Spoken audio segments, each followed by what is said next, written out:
Suatu kampung dengan sejarah yang masih tersimpan rapi dan menjadi ikon di wilayahnya. Ya, itulah Kelurahan Teluk Bayur. Kelurahan Teluk Bayur terbentang dengan luas 33.590 km persegi, yang merupakan salah satu desa dari 2 kelurahan di Kecamatan Teluk Bayur, Kabupaten Berau. Kelurahan ini memiliki 25 rukun tetangga. Sebelum kemerdekaan, Teluk Bayur menjadi pelabuhan terbesar di Berau dan merupakan sentral batubara yang dibuktikan dengan adanya bekas rel kereta api sebagai alat angkut beserta peninggalan bangunan Belanda lainnya. Belanda masuk ke Teluk Bayur pada tahun 1923. Awal mula nama Teluk Bayur diberikan karena pada tahun 1930 dikirim tenaga kerja pertama dari Manado, kemudian Betawi, dan Jawa yang mereka anggap akan dikirim ke Teluk Bayur di Sumatera.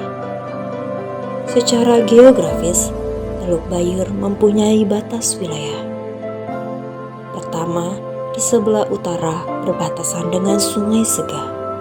Di sebelah selatan berbatasan dengan Kampung Rantau Panjang dan Kampung Pegat Bogor. Sebelah timur berbatasan dengan Kelurahan Rinding, dan sebelah barat berbatasan dengan Kampung Labanan Jaya dan Labanan Makmur. Wilayah Kelurahan Teluk Bayur terdiri atas beberapa kondisi alam seperti sungai, hutan, lahan pertanian, dan pemukiman penduduk. Sedangkan struktur tanah sebagian besar gambut dan tanah aluvial atau lempung endapan. Kelurahan Teluk Bayur dihuni oleh 3.753 kepala keluarga dengan jumlah penduduk 10.831 jiwa dengan kepadatan penduduk 346 jiwa per kilometer persegi, yang terdiri atas 5.731 jiwa penduduk laki-laki dan penduduk perempuan sebanyak 5.100 jiwa.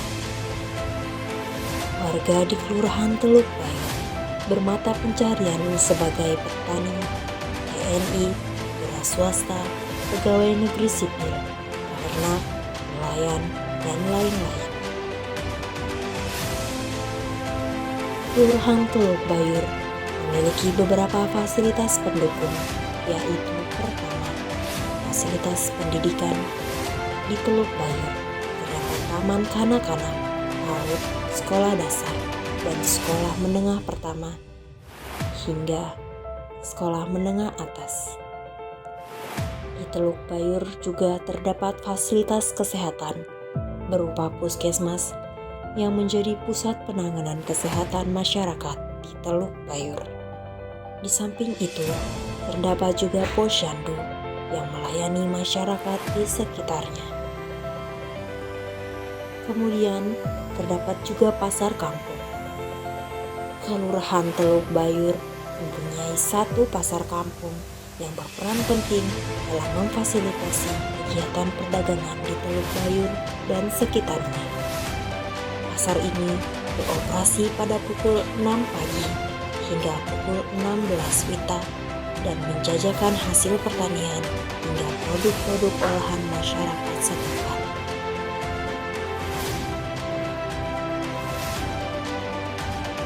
Selanjutnya, fasilitas peribadatan. Di Teluk Bayur juga terdapat bangunan masjid yang megah menjulang. Di Teluk Bayur, penduduknya ada yang beragama Islam, Kristen, Katolik, Hindu, dan Buddha. Walaupun demikian, penduduk Teluk Bayur tetap hidup berdampingan dan harmonis dalam kemajemukan. Adapun potensi yang dimiliki Kelurahan Teluk Bayur ialah pertanian hortikultura. Pertanian hortikultura menjadi pusat budidaya dan penjualan sayur maupun buah-buahan di Kampung Teluk Bayur.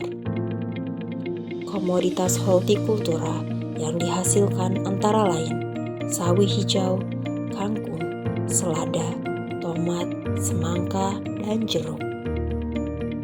Selain itu, Kelurahan Teluk Bayur memiliki potensi wisata. Tempat wisata yang cukup terkenal di kalangan warga Teluk Bayur ialah wisata alun-alun.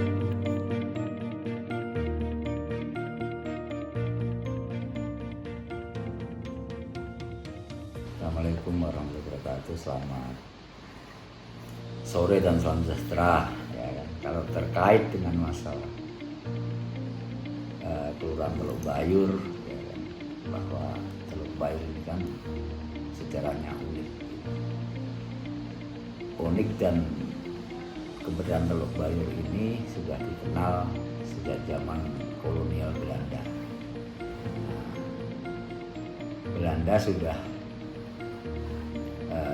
membuktikan bahwa Teluk Bayur itu ada, ditandai ya kan dengan beberapa situs sejarah yang ada, di antaranya ya kan makam-makam peninggalan orang-orang Belanda yang sekarang masih eksis, masih ada. Itu yang pertama. Yang kedua, dengan adanya lapangan setengkolen, lapangan bola yang sekarang menjadikan pusat keramaian alun-alun. Yang ketiga, bekasnya banyaknya bekas-bekas bangunan Belanda yang masih ada, yang sampai sekarang itu bisa dinikmati. Di antaranya adalah yang di seputaran lapangan setengkolen maupun yang ada di gedung bioskop. Ada lagi itu bekas tambang terowongan Kelurahan Teluk Bayur, bahwa Teluk Bayur kan itu terbagi daripada 25 RT. Nah, dari jumlah penduduk yang sekian tadi, itu mata pencariannya ya kan ada yang sebagai petani, pekebun, ada juga yang sebagai pegawai negeri, ada juga sebagai nelayan, ada juga sebagai pedagang, dan ada lagi sebagai jasa transportasi.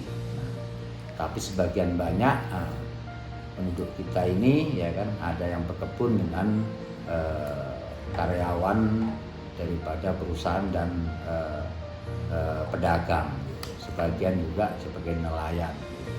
Karena apa, wilayah Teluk Bayur ini sebagian itu ada keberadaan di wilayah sekitar tambang.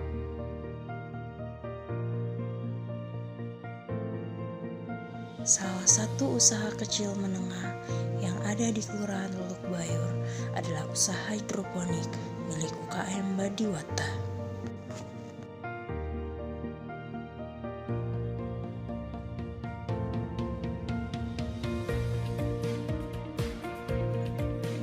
Sejarah kami buat hidroponik itu awalnya kami pelatihan dari PKK Kelurahan Teluk Bayur.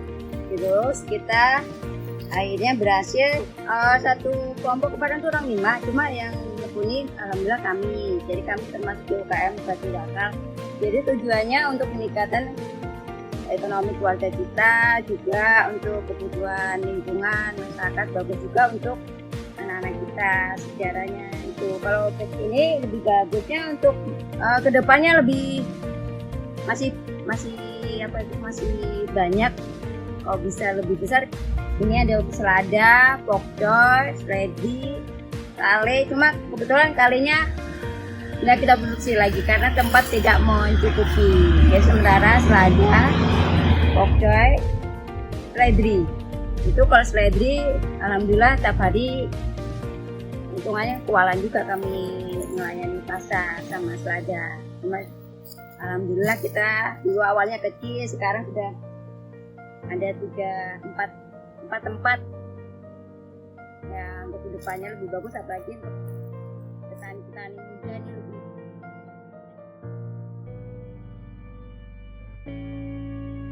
Teluk Bayur memiliki lembaga kemasyarakatan yang cukup eksis di kalangan ibu-ibu Kelurahan Teluk Bayur.